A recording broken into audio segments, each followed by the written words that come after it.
Good morning, everyone, and welcome to today's episode of the Daily Stand-Up. My name is Kim Dickerson, and I am a full-time IT recruiter, as well as AgileDad's admin. Today, I would like to talk to you about resumes, the do's and don'ts of resumes, and the 4 categories of a resume. Let's start with the don'ts. Don't send me a 10-page resume. I have people ask me frequently, how long should my resume be? I tell them that a 2 to 3 page resume, 2 if you can get by with it, but 3 is the absolute most. You've got to include, or you've got to realize that hiring managers right now, we're in an employer's market. And right now, with every opening, a hiring manager is getting roughly 100 to 150 resumes. And yes, a big portion of those are people that aren't even qualified for the job, but they're still going to send their resume. What we want to do, or what I want to do, is to help you get your resume to the top of the stack when the hiring manager starts glancing at them, to make yours one that really stands out and make them want to take a look at it. So let's talk about the 4 categories of a resume. The first category is the summary. This is where you're going to highlight your experience, hopefully around 10 bullets, but you're going to kind of use those 10 bullets to tell why you're the perfect fit for the job description that you have read. So, yes, you're going to have to change the bullets occasionally because job descriptions do vary, but this is the first section of the resume that a hiring manager is going to see. So it needs to tell them in those 10 bullets, hey, I've got what you're looking for.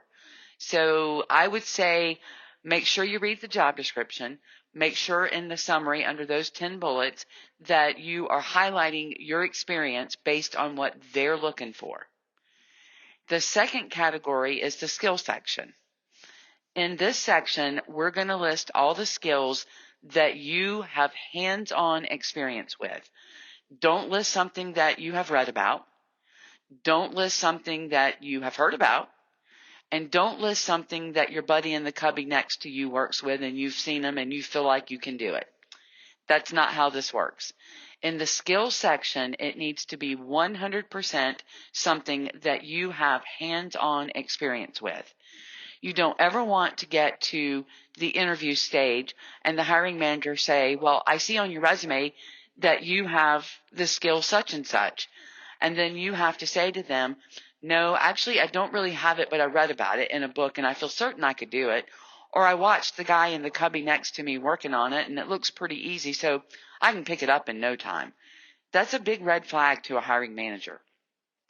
They want to know that, number one, you're telling them the truth on the resume, and that, number two, everything you have listed is something that you have personally worked on. So again, make sure in the skills section that you cover items that you have hands-on experience with. Under the experience section, this is where you're going to list every job, how long you were there, what your title was, and what your role and responsibility was in that position. I don't need a summary of what the company does. For instance, I don't need to know that Blue Cross Blue Shield is an insurance company. I know that. I want to know what you did and what you deem to be the top 5 bullets, the top 5 functions that you performed in your role.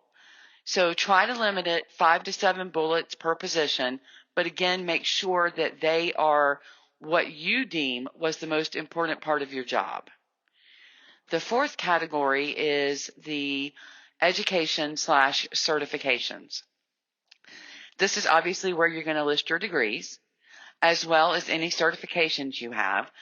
But a lot of times I find that people in this section want to add any trainings that they've ever attended. I would say no to that, unless that training happens to be something that, as you have read a job description, the hiring manager has mentioned, I'd like somebody that has been trained in this, or I'd like somebody that at least has knowledge of this.